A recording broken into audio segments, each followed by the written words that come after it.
Hey guys, in this video, I'll show you how you can fix can't equip sword in Type Soul. Alright, so let's begin with the video. First of all, this thing can only happen because you choose Hakuta skill tree.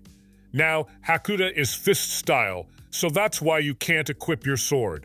The way to fix this is to reset your skill tree. To reset your skill tree, you need a blue elixir, and it doesn't matter if it's a locked one or not. Anyways, you can get blue elixir through raids or ranks, or you can just buy it from KT Shop for 30,000 can. Once you get the blue elixir, put it in your hotbars, equip it, and click to use it. After you use it, you will be able to equip your sword. So that's basically how you can fix can't equip sword in Type Soul.